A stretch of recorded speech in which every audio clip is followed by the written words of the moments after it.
Coming up on This Week in Law, Google and Microsoft have egg on their faces this week, and George Lucas cruises by with his Death Star full of lawyers. We've got Lauren Gelman, Jonathan Frieden, and Evan Brown to help us understand all this and more.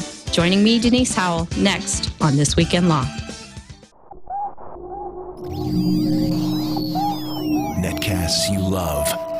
From people you trust. This is TWiL.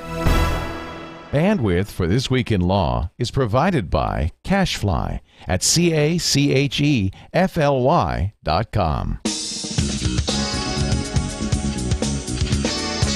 This is TWiL, This Week in Law with Denise Howell, episode 78. She said Dongle.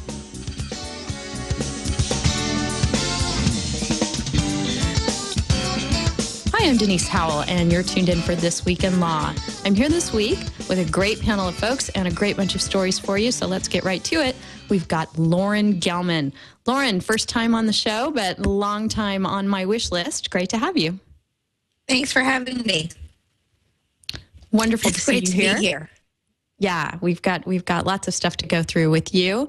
And I want to find out what you're up to these days, too. I've sort of lost touch with you for a while, so I want to catch up. Also joining us is someone I have not ever had the chance to catch up with, so I'm very glad to meet for the first time and introduce to you Jonathan Frieden. Hi, Jonathan. Hi, Denise. How are you? I'm great. How are you doing? Great. Good. So Jonathan writes the e-commerce law blog and is a lawyer. As you can see if you are watching the video, he's clearly in his office with the classic lawyer background behind him. A lawyer on e-commerce and technology issues, which is a great fit, obviously, for our show. So thanks so much for joining us today, Jonathan. Thanks for having me, Denise. And also with us again is Evan Brown from InternetCases.com and Hinshaw & Carson in Chicago, Illinois, home of the half-year celebration of the way to St. Patrick's Day. Hi, Evan. Right. That's the big news today, halfway to St. Patrick's Day. And, for some reason I forgot it, but, things are happy here in Chicago today. It's great to be here. Thanks for having me. Well, I'm wearing green, so, I didn't know, but here we go. We're matching the theme. It all works out somehow. Good job. It does. It does. Well, some people that are not green, they're maybe green because their stomachs are turning, and I'll keep with our tradition of leading with our most lascivious show or story in the show notes, and that one has to do with some engineers at Google who were mucking about with people's email and chats. And the good news is they've been fired. The bad news is just having an awareness that this kind of thing can and apparently did happen. Lauren, you want to bring us up to speed about exactly what went on here and why it was so bad? Sure. So the most recent revelation here is Gawker had an article on Wednesday which revealed that a Google engineer located in Washington State had been both allegedly unlawfully and also certainly against Google's policies, looking into minors' email addresses and email accounts and other private information that was attached to their accounts, their voice chats, and their use of other Google information that we all assume is private, both from snooping eyes outside of Google and also from the Google employees themselves. Once that was revealed, Google was also disclosed that this had previously happened with another person who was an employee of Google. Both of these people have been fired. Neither of them were reported to law enforcement authorities, which is somewhat controversial because there is an allegation of unlawful conduct here, as well as simply just having Google deal with this as a employee issue. And really, this brings to the public one of the most interesting questions in privacy, which is a lot of times we focus on what a company's purposeful sharing of information is with third parties, or what happens when law enforcement comes and asks for information.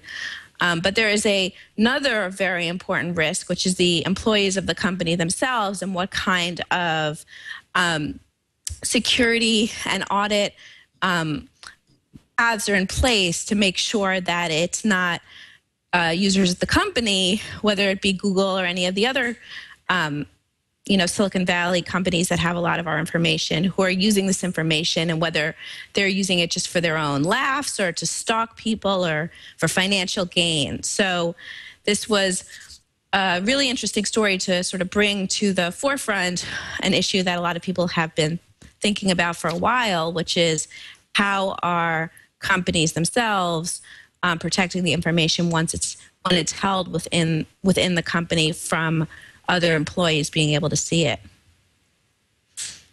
So I guess this is a real eye-opener for folks. You don't really think about someone at your online service provider mucking about in your data. And certainly you would think that there would be a very stringent screening process to try and ensure that you have employees both that are hired that would be above such activity, and also, a reinforcement of those concepts once people are employed. And, Google notoriously has one of the most stringent hiring processes around, but apparently in these couple of cases, no system is perfect. Evan, what do you think about this?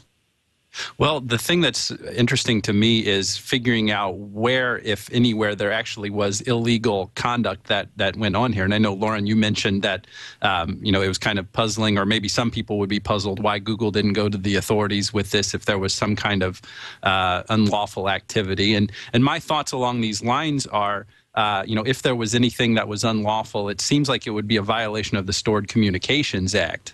Based on what I've heard here, I know that the engineer is alleged to have gone in, or is reported to have gone in and looked at some communications, some Google chat, GChat communications. I think there were also maybe some logs. And the Stored Communications Act, of course, prohibits unauthorized access to that.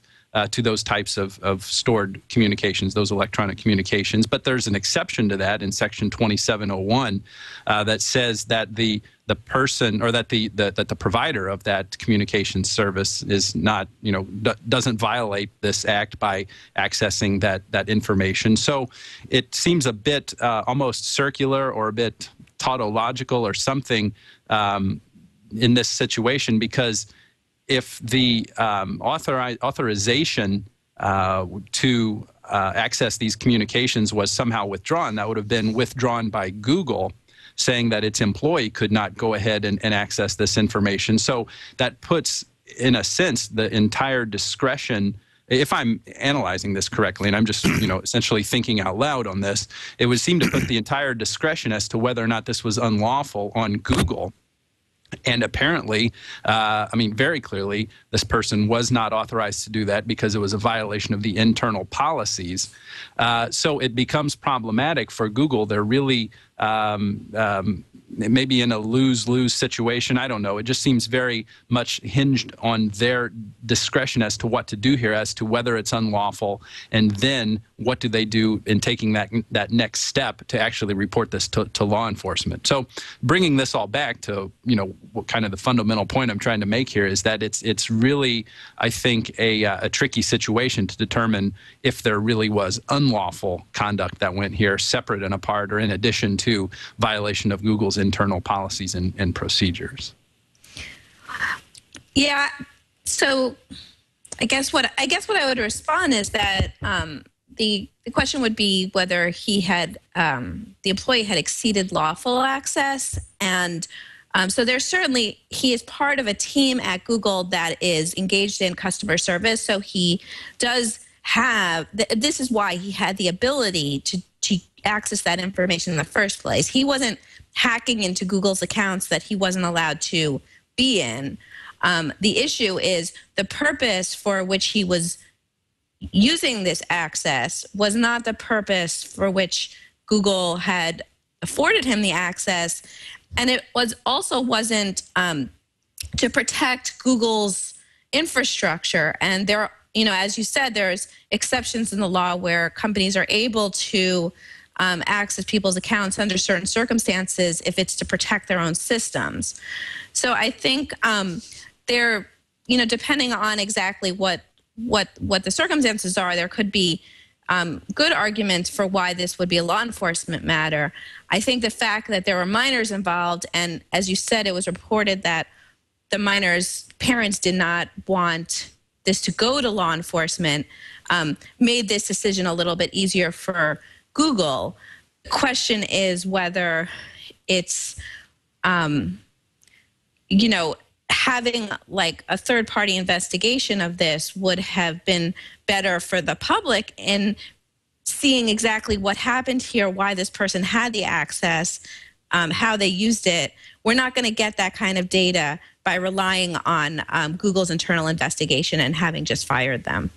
Right. Well, it seems like a lot is known about this. I don't know how Kim Zetter over at Threat Level got her information, or the other people who have reported on this case. But there's quite a level of detail here in the Threat Level story anyway about what was going on here. That there was a 15-year-old boy who met this engineer through a technology group.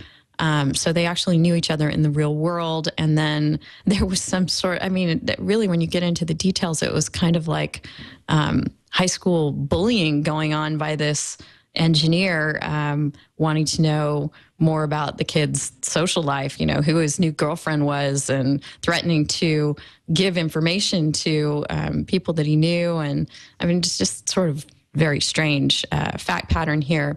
But there are a couple of different liability considerations. Obviously, we're talking about one of them, the notion that these two engineers shouldn't have been doing what they were doing. But of course, there's Google's level of liability too. And I'm wondering, Jonathan, do you think that this is lawsuit material? Or are we going to see people coming after Google to crack down on their data protection measures?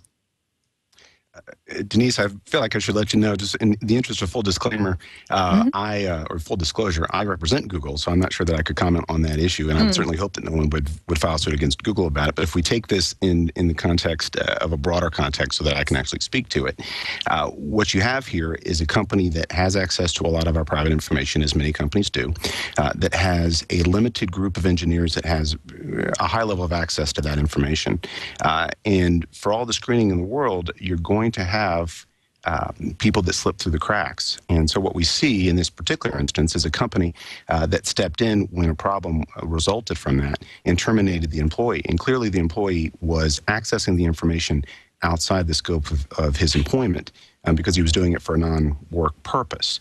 So should liability result from a large company having our information and slips like this result? Well, it's a case-by-case sort of consideration. I'm not sure that we know enough about this case in particular to determine, and it really is determined by the protections that are in place, how closely they adhere to those protections, and whether those protections can be reasonably viewed as sufficient to protect the type of information involved.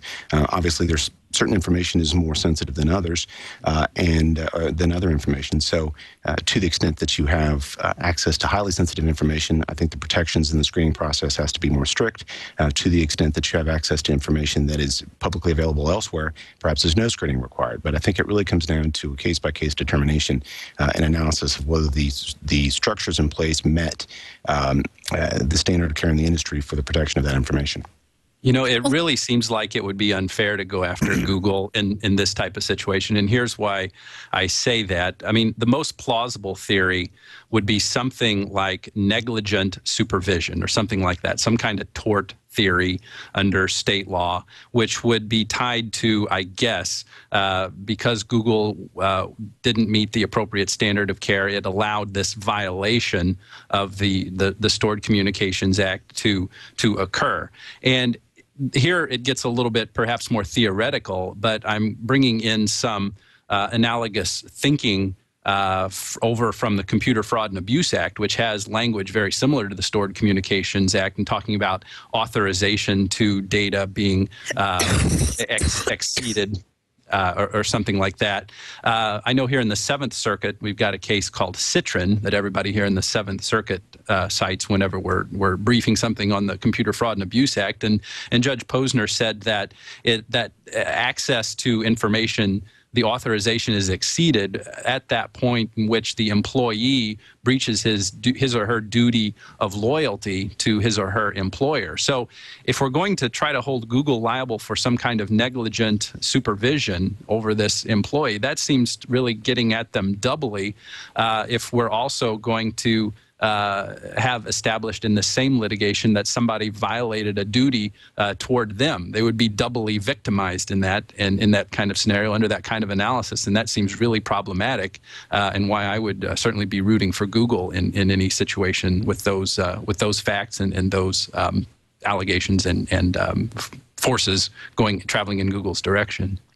Well, it seems to me like we might have some other kind of duty coming into play here other than just supervision. And that would be a duty with respect to how the data is managed. Jonathan was talking about, what the standard of care is in the industry. Beatmaster in the IRC wondered if there might be some way to have a legal requirement that the data in private accounts, things that are not being shared publicly and requiring moderation, et cetera, could be non-human readable, except in the instance where a law enforcement subpoena has come through or some such need has arisen to access that account. But just on a day-to-day basis, as the data is flowing through Google or any other email host or chat host, if there could be some kind of legal requirement that it be anonymized. Lauren, what do you think of that concept?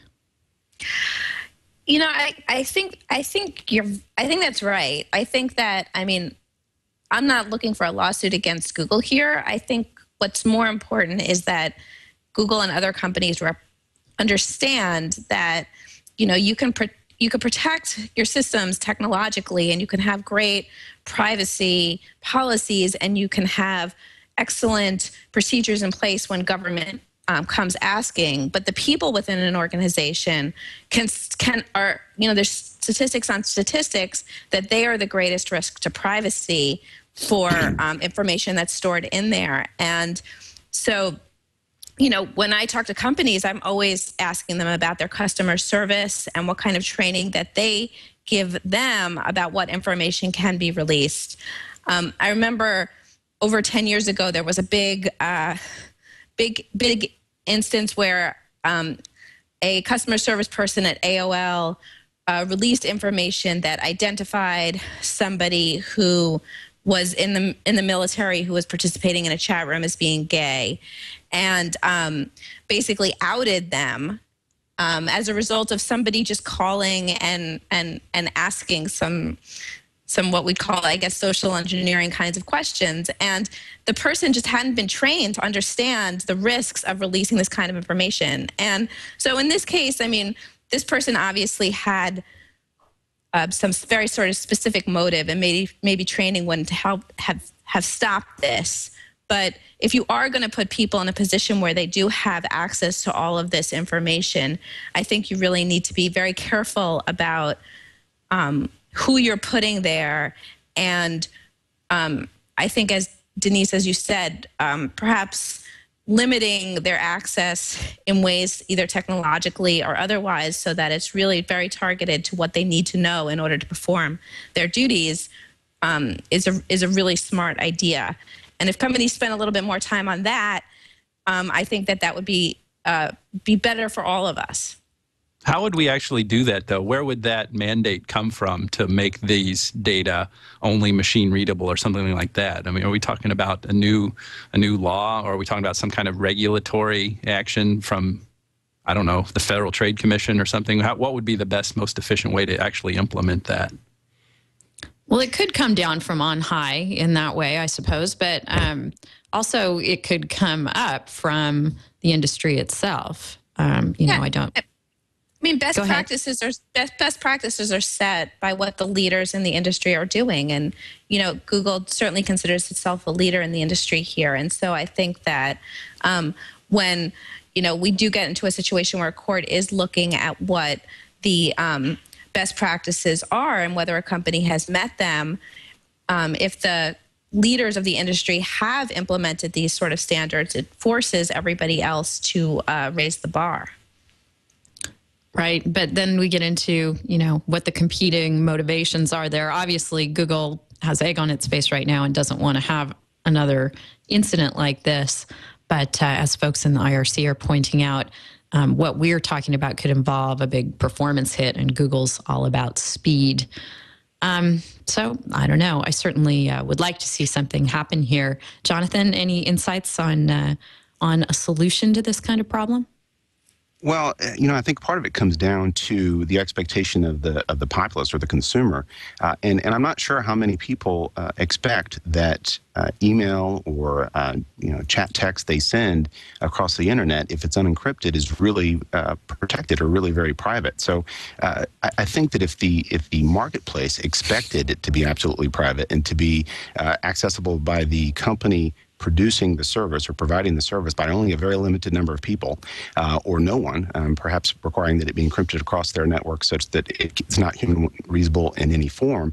If the marketplace expected that, demanded it of their service providers, and refused to do business with a service provider that didn't provide that level of protection, then that would be the standard of the industry. But I don't think that's what the marketplace expects. I think that most people who are technologically savvy understand that if you send an unencrypted communication over the internet, it's readable by tech-savvy people, not only at that company, but anywhere. Jonathan, I hear this argument all the time, and I mean, I think in this case, it's so obvious that while I'm using the telephone, I don't expect AT&T to be listening to it, and when I'm sending email, I don't expect my ISP to be reading it. I understand the general argument about how much people care about privacy online and that's controversial. But I think it's fair to say in this case that these kids that were conversing using Google Talk or other features did not expect that somebody who worked at Google would be able to lord this over them. And I certainly don't think their parents expected it. And I think that this isn't a case where they got what they deserved by by using the technology. I just think that sort of blaming the ignorance of the kids is not the right approach here.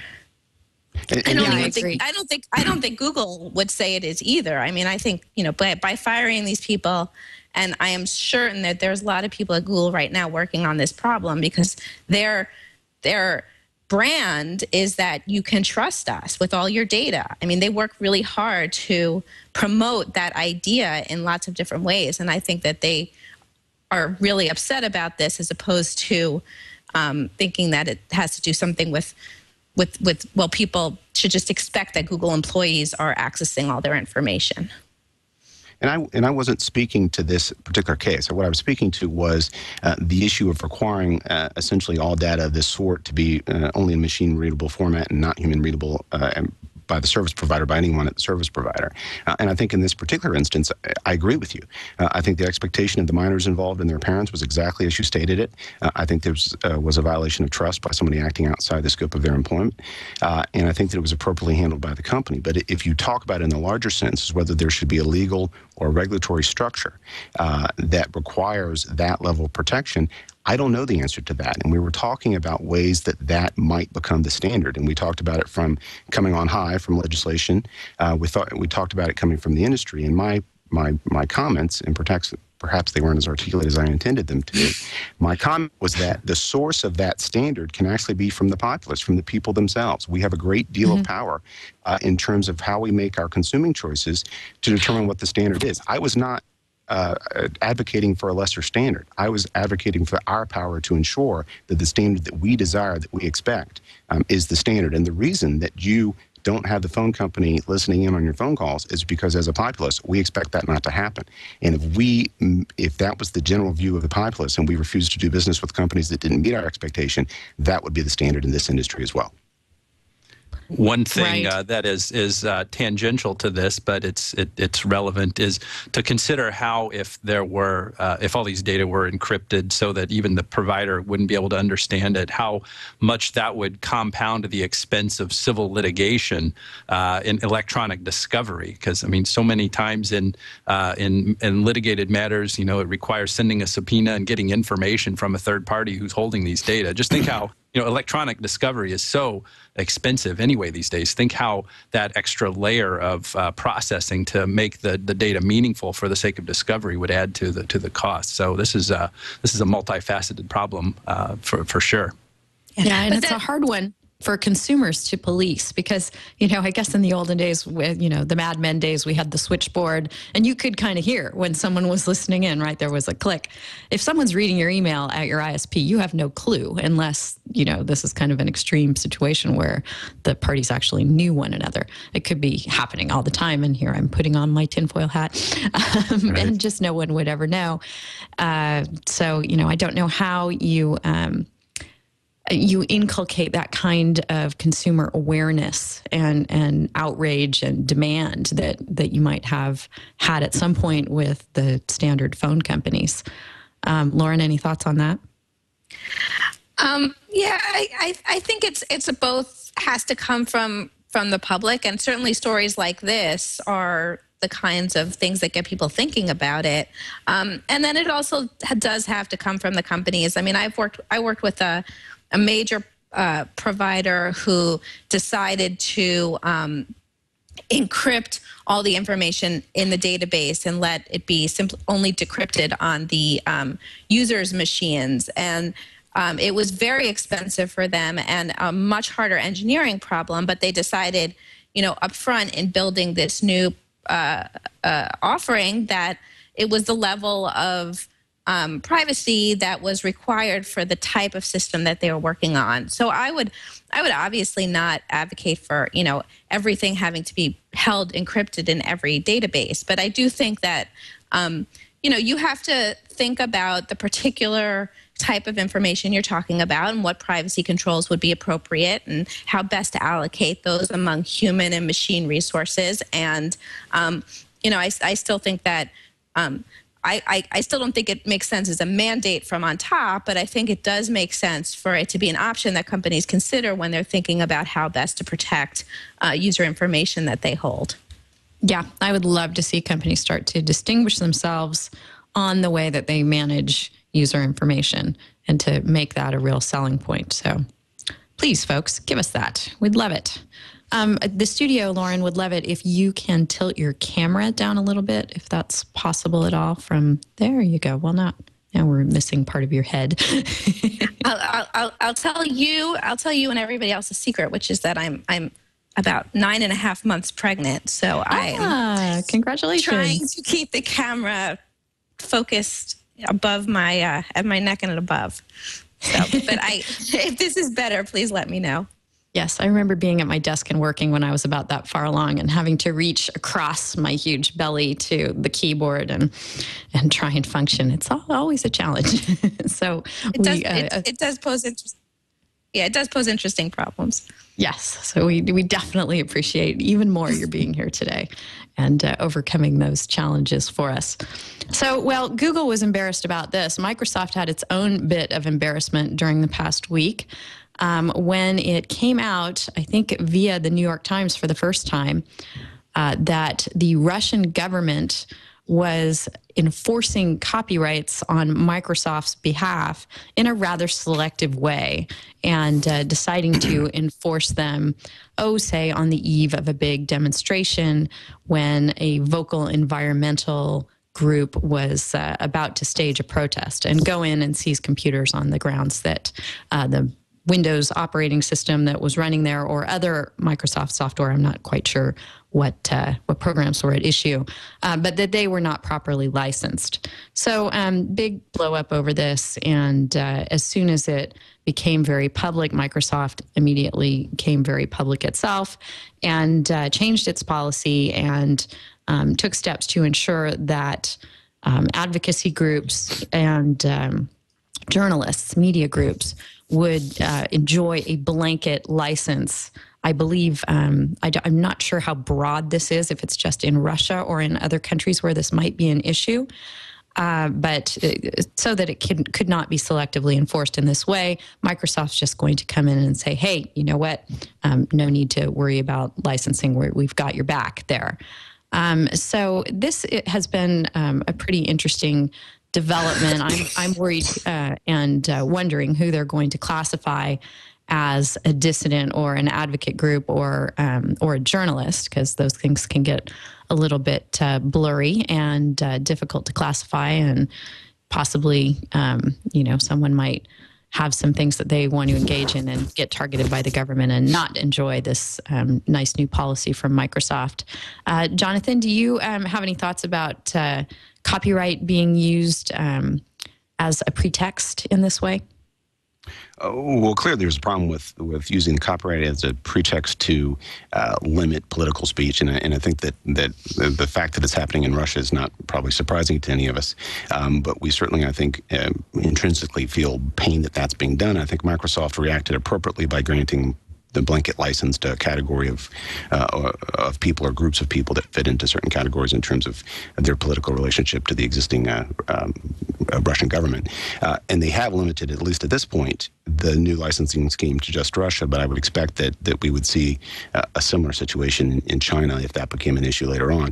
I do find it interesting to note that the change in policy came just 2 days after the New York Times piece that raised this issue, because it clearly, I think, came out of a concern that Microsoft had that this would be detrimental to their sales here in this country, because obviously people would have sort of a visceral reaction to the government's use of copyright law in this way. But I think that they reacted appropriately to it. I think that the interesting question may be is if it could be used that way in this country in terms of terror investigations. We talk a lot about the Patriot Act and how our right to privacy and some other rights have been altered since 9/11. It's interesting to look at ways that this could actually be used in this country in a similar sort of fashion and determine how we would address the issue here. Evan, we've gone back and forth about ACTA before on the show, and when I heard about this, I thought immediately that, well, here we are putting an international copyright infrastructure into place that is a whole new layer of copyright enforcement laws, and Michael Geist apparently had that thought too, because he posted on it as well up in Canada. And I'm just wondering, if this gives you any more trepidation about ACTA finally coming into being. I think it could, very much so, because one of the real problems here, one of the things that makes this troublesome is the fact that so much apparently was going on in terms of enforcement in Russia that wasn't being directly controlled by Microsoft. It was the Russian government doing this on behalf of Microsoft as the copyright owner. Now, I know that there are some there's some indication that counsel for Microsoft was perhaps being overly aggressive and perhaps too solicitous to the authorities in Russia. But that's setting those things aside. There's a real danger when the enforcement is going on behalf of someone else in a remote part of the world, away from the headquarters or the real central command of the copyright owner. And that's problematic anytime you're going to do anything on an international scale. Going back just a little bit, one of the things that I find really troublesome about what Microsoft has done here on this by giving this blanket license, I see this as really opening up a can of worms, dealing with some great generalities and vagueness that's going to be very difficult to resolve, because in the reports that we have about this, the nature of this license are very loosely described. And you could actually read it to be a blanket license to all NGOs, all non-governmental organizations. And that the interests of those NGOs really could cover a broad spectrum. So Microsoft is putting itself in an interesting position by offering this blanket license at the risk of giving such a blanket license to organizations who may have interests that are antithetical to a real strict property right type of intellectual property ownership that Microsoft, through the BSA and the SIIA and others, seems to espouse and actually put into action here. So that makes me a bit skeptical as to their motives. And it's still kind of putting this in the framework of ACTA that you're talking about. This is just so much more complicated and so much more nuanced on an international scale. But it makes me very I'm not going to say very, somewhat skeptical of their motives on this, seeing it more as damage control, dealing with public relations fallout than actually dealing with a particular problem here, just wanting to at least give the appearance that they're doing the right thing until people hopefully forget about this. And by that time, the purported temporary nature of this blanket license will expire. I think they say it'll extend until 2012. I bet you there are a lot of people in Redmond keeping their fingers crossed that people will just kind of forget about this and they don't have to keep this blanket license going on forever and ever. Right, and the steps they've taken now certainly can't address the problem that Jonathan raised, that it could be used selectively by governments that, the world has more trust in, such as the very government we are all under here in the United States. Yes, and Lauren? that selectivity could actually give rise to further and more difficult criticisms. Right, exactly. Lauren, any solution to this issue of copyright being used as a hammer to protect interests other than copyright? I feel like when I first read the story in the New York Times, I thought I was reading something in The Onion. I mean, it's so incredible to read about how, it shouldn't feel incredible anymore because we see it so often, but seeing a U.S. company, in ways that are the Times seem to have reported explicitly were, pushing piracy at the expense of, human rights work. And so I guess, the license is a, I think it could be seen as a good thing, it could be seen as a bad thing. I certainly think if you're Microsoft and you're looking at this problem, there's not a lot of good options because they don't want to relinquish their, piracy efforts. But they do have a PR problem, and hopefully they do also recognize they have an actual problem, which is that dissident groups are being targeted. Rebecca McKinnon had a piece on her blog, and one of the points that she made was that this is a problem that Microsoft has known about for a while, and groups have talked to Microsoft about, and they didn't just find out about it this weekend. So I certainly think, as somebody in your chat room said, this was the license was something well thought out. It wasn't something they just came up with this, in response to the New York Times story. And I think,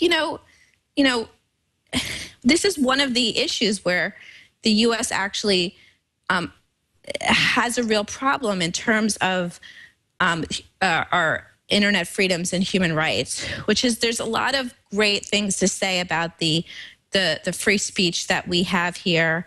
There's a lot of great things to say about, some of the levels of access that we have and things that there's not censorship problems the way there are in the rest of the world.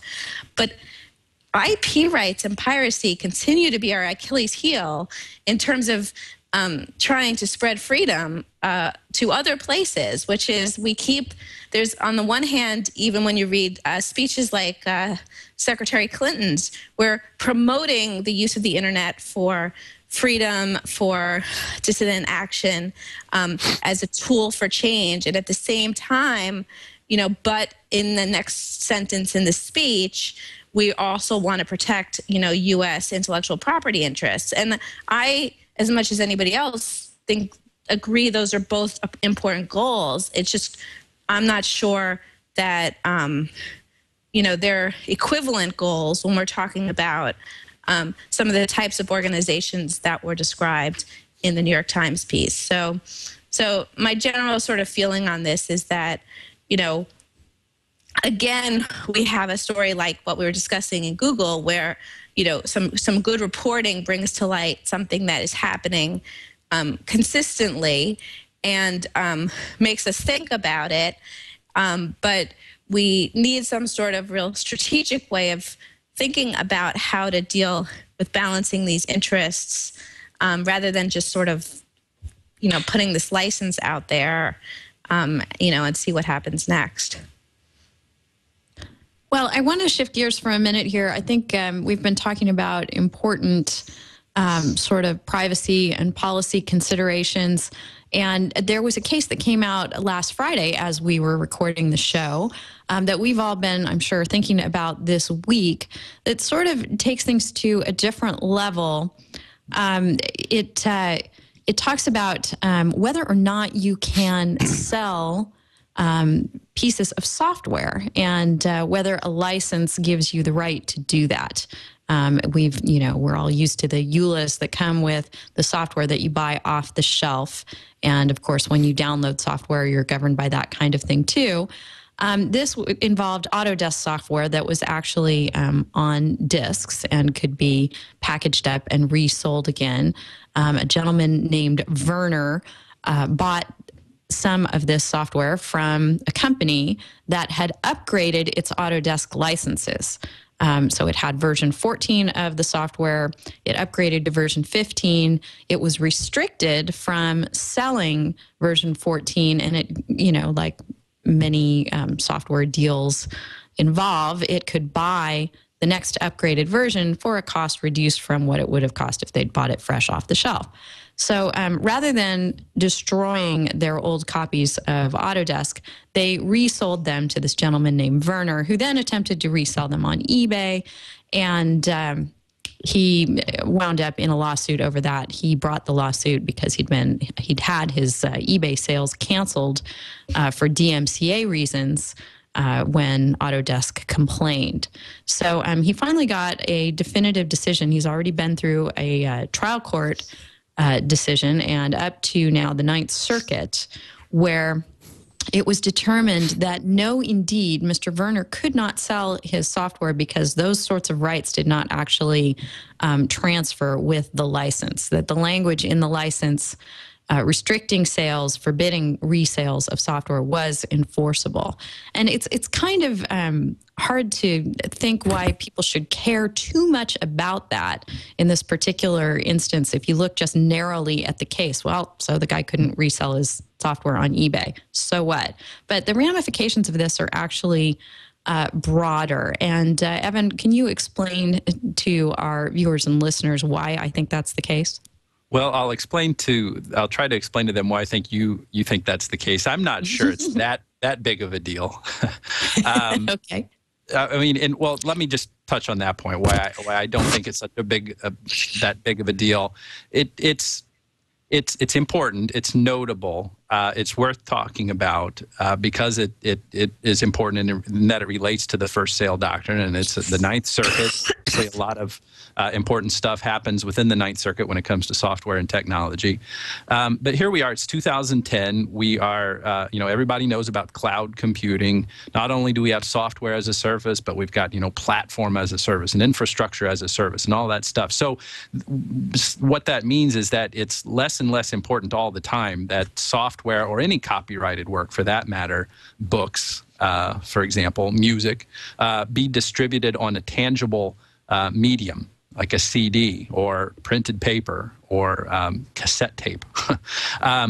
So, this case essentially says, well, it does say that it's not a sale of that copyrighted work, of the stuff that's on that tangible medium thing. If the copyright owner says that you merely have a license and puts some restrictions on your ability to transfer that, or puts restrictions on how you can use that. Now, it's that the second of those points, the restrictions on how you can transfer that don't seem to really have a whole lot of teeth these days when an increasing amount of the software that we use, we never see or experience or have on a tangible form, in a tangible format. So I don't know why it would matter what my restrictions are on the ability for me to transfer to someone else a copy of the software that I have, because it would be really an odd thing to do, to try to go into the server and pull down code so that I could give that to someone else. That we just don't think in those terms in anymore. But here's why I will venture a guess as to why I think we could formulate a big deal about it. And that is because this could transfer to other types of media other than software. The holding clearly does not have to be read to pertain only to software, but it could pertain to other types of works like books. I guess conceivably books could now come with a shrink wrap license, like where you peel it off and say, by opening, this package, you're agreeing to this license. It could have these restrictions on there that would make it an infringement to sell your copy of the book. That seems like it's going awfully far, but I'm not sure that that would be inconsistent.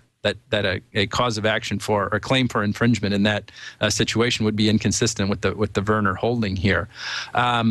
I also think that it could be a big deal because of what you wrote about on your ZDNet blog, Denise, by saying how the court could have gotten to the final conclusion that it got to here if it had taken a different route that maybe didn't upset everybody so much.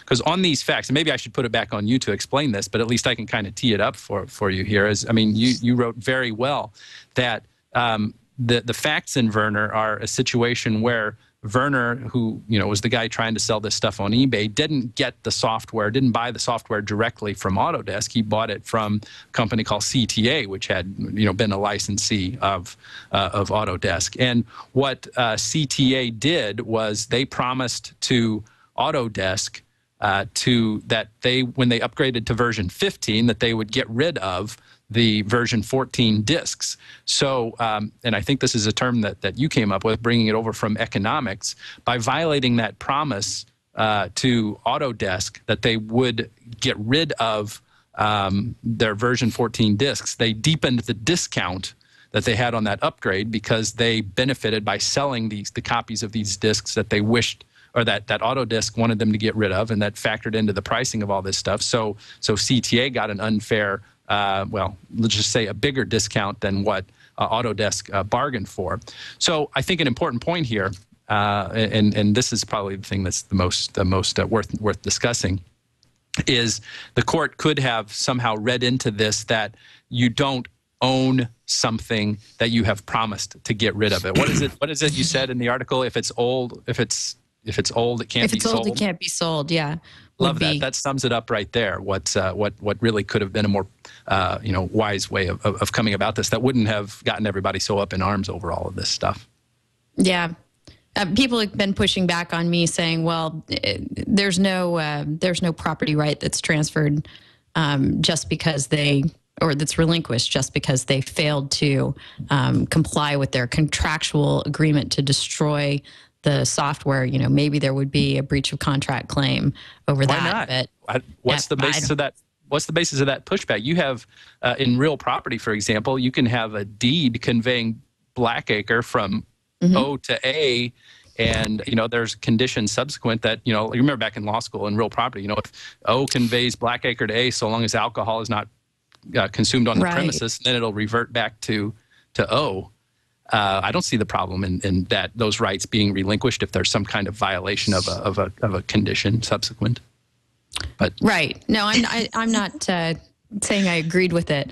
I'm still standing by that the court missed an opportunity to decide this case without jeopardizing the first sale doctrine in the way that it did.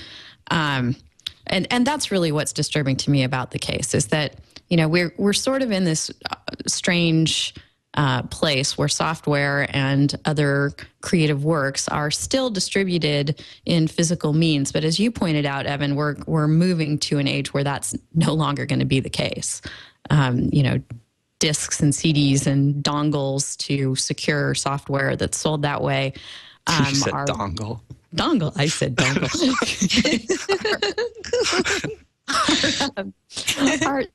They're moving into the archaic past, and as they do, under this case, I think so is the first sale doctrine, because how are you going to ever have an instance where an ownership right is going to pass if the way that you're distributing works is purely electronically. Jonathan, what do you think? Well, I think the decision doesn't really signify a change in the law, a significant change in the law. The Northern District of California, in an Adobe case back in 2000, came to the same conclusion, said that essentially we don't ever purchase software anymore, that we merely license it, and that the ownership's not transferred. And that was a 10-year-old decision that was followed 2 years later by a decision of the same court following, coming to the same conclusion. So I don't view this decision in terms of the legal concept involved as being particularly new, particularly in light of the fact that when the first sale doctrine was first articulated by the U.S. Supreme Court in 1908 and then later codified in 1909, it included essentially an exception to the first sale doctrine for copyrighted works which were leased or rented. And obviously a license would come in under that as well because there's not a transfer of ownership. Now, I don't believe that the decision creates a change in the law, and I don't feel like it's going to affect other medium because remember, the law treats software very differently because the ability to copy software cheaply, easily, and in mass quantities is different than in any other medium. And you can make those copies without any significant degradation in quality. For books, for instance, it will never happen with books because we have public libraries, and the consumer base will not accept a shrink wrap license that doesn't allow them to transfer their books. And you can't effectively take a book, have a license agreement that says only you can read this book, and then you have to burn it. No one's going to accept that. And if somebody tried to impose that obligation, people would just wait and get it from the library when it's transferred legally. They essentially just borrow it. But the fact is that if you copy a book, if I take my copy of Canterbury Tales and I decide that Evan wants a copy of it, but I want to keep my original copy, if I Xerox it and bound it with twine and give it to him, it's not the same thing, but software is the same thing when you copy it. So that's why software is treated differently. And I think I read somewhere that there's a fear not only that this will kill ownership of books, which I don't think it will, but that it will kill ownership of music. The fact is that ownership of music is already dead. If you read the license agreement, which I took a look at today for iTunes, which is how most people get their music nowadays, you have significant restrictions on your ability to transfer those songs that you get. You can only use those songs on 5 Apple authorized devices at any one time, for instance, and you can only burn an audio playlist up to 7 times. So if I have songs on my iPod or on my iTunes and I want to burn 7 CDs of songs in different playlists, I can only do 7. I can't do 8. So the fact is that the ownership of music is already dead long before this decision. The ownership of books will never be affected, but this concept as it applies to software has been in play for at least a decade. Well, Lauren, Jonathan's gone all Scott McNeely on us here about music. Just like privacy, music ownership is dead. What do you think? Well, I think exactly the same thing is going to happen to books if we're not careful. I love the idea of the library as being immune to these market forces, but libraries are going online. Libraries are finding it much cheaper to buy books and put them online. We have Google Books, which is, taking over the copying. And I do a lot of work with the Internet Archive, which finds navigating all of these laws extremely difficult. And without first sale for the digital era, I think we really have a problem for libraries. So I guess, this is a move that has been happening, as Jonathan says, for a really long time. We no longer own the stuff we buy. We have licensed it to be used in very specific ways as the owner has permitted. And we sort of see that it's happening every day with the stuff that we actually use. And in the law, we see periodically it being reinforced with decisions like this. So, to my mind, I guess I look at this and I'm particularly concerned about where we are going with books, which is something near and dear to my heart, and am concerned, about how first sale of digital information remains viable. And I've looked at this quite a bit, and in the absence of some sort of legislative solution, which might actually happen if, as Jonathan said, people really just will not allow the library of the 21st century to fail, either a legislative solution or a court decision going in a completely different direction than the one we see here.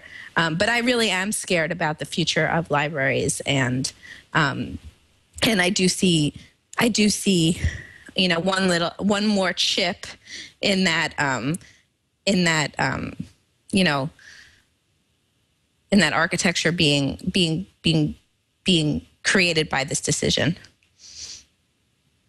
All right. Well, I am frightened about it too, and I don't know how we're going to have this play out in the digital arena, because I think, if looking back retrospectively, I think creators might say, this is the digital distribution is the best thing that's ever happened to them, because they can clamp down on this aftermarket in their works, and they can make sure that every time something is transferred, they manage to get a piece of that transfer. So I do think it's going to be up to the courts and possibly the other lawmakers, our legislators, to ensure that that's not the world that we wind up living in as things become more and more digital. But this case doesn't give me a whole lot of confidence that that's what's going to happen. So I do have our tip of the week for us. And that is, if you are thinking of putting the word droid in your software product or service, be really, really cautious about that. Apparently, Google has some complicated licensing that it has worked out about calling its phone, and I guess the phone makers might have to be blanketed under this too, the Droid phone, because apparently George Lucas owns the droids. They have trademarked that term, and there is a small company called Adroid. You can find them online, and they are at Adroid on Twitter, that are the most recent recipient of C&D from the big Death Star lawyers at Google, asking them not to use the term droid as part of their name because that thing is trademarked elsewhere. Evan, do you think that this is okay for someone to be able to lock up a term like droid, especially when Android is something that had nothing at all to do with Star Wars? Well, in principle, I don't think that's good. I mean, all we have in this situation here is a copy of the cease and desist letter, and we know a little bit about it. The guy's calling it Adroid, and Lucasfilm's rights, I guess, are to the word droid. If I'm not mistaken, an Android is a generic term, right? I mean, that wasn't a coined term that's proprietary to anybody, kind of as a general member of the lexicon. So, I get a little tired of seeing these things come out over use of the word droid or variations or marks that are comprised, at least in part, of that. And I wouldn't be too upset to see somebody actually try to take Lucasfilms to the mat on this. This would be a perfect example where a declaratory judgment action would be a lot of fun to watch. I'm not saying that I would necessarily want to be involved, in myself as a plaintiff in that kind of action. The declaratory judgment action, being where you go to the judge and say, "Judge, tell Lucasfilms to leave me alone. I'm not doing anything right or doing anything wrong on this." To be honest, when I first saw the word Adroid, I started thinking about adenoids. So I wasn't confused at all, thinking that it was Android. Even a moron in a hurry. Unfortunately named product on a number of levels. Yes, it just really gave me a sore throat when I saw this. I don't know. All right. Well, I'm going to hit up the Adroid people and see if maybe they can come on the show so we can get a follow-up on this and see how they fare with the big Lucasfilm enterprise, or I guess I'm mixing my sci-fi shows there. Anyway, I'd like to give us our resource of the week, which there is a new book called A Republic of Letters. It's called Common as Air. The review that I read in the New York Times is called A Republic of Letters. Common as Air by Lewis Hyde looks like a really nice overview of the development of copyright law. I haven't read it yet. Have any of you on the panel here read this book yet? It looks quite interesting, and I just wanted to highlight it for folks that are interested in the stuff we talk about. Yeah, I haven't read it, but it does look good. He apparently is also the author of The Gift, A Defense of the Non-Commercial Aspects of Art, it was an excellent point someone in our chat room made about the last story we were talking about, digital rights and first sale, that, there's this push going on toward the digitization of everything that is created. And while that's all well and good and convenient, it does make it difficult for there to be any permanence of works, and also makes it difficult for there to be the ability to track changes over time in something. So it's an interesting time we live in here, folks. And I think that this book, Common as Air, will give a lot of history and context to that. And I wanted, before we wrapped up, to give some history and context to Lauren's appearance on our show. If folks aren't familiar with Lauren, she is really a luminary in the field of cyber law and privacy, and we're really fortunate to have had her. She was the public policy director for EFF. She has been with Stanford Center for Internet and Society, and done all sorts of interesting things, such as work with Keith Tier, an old acquaintance of mine back at Real Names back in the day. So I've been really, really thrilled to have the chance to catch up with you, Lauren. And why don't you tell us about Blurry Edge, what you're doing these days? Oh, well, thank you for those lovely words, Denise. It was actually quite a delight to get invited to join you on the show and get to talk with you. Blurry Edge Strategies is just a consulting practice that I started about, I guess, at the beginning of this year to take some of the work that I've been doing in public policy and privacy from the academic and advocacy environments and try to bring it to companies directly. So to work with them on some of the things that we discussed today, how to build better databases so that they protect privacy, create better policies and procedures internally. And I really find that there's a lot of companies out there that, want to do the right thing and aren't quite sure how. And so most of what I've been doing is working with them. I've also been, working with the Internet Archive, trying to continue to help to save the library, which I'm passionate about. A number of other different. I've been working with on a report on internet freedom that looks at how it compares across different countries, and in particular, what's going on with the United States. So I really appreciate the opportunity to come on the show today and talk about all these issues that I remain passionate about, and I know you have been talking about and writing about for such a long time. So thank you. Our pleasure, and we hope you'll come back and join us again sometime after the new baby joins you. So congratulations and good luck with all that. Thank you.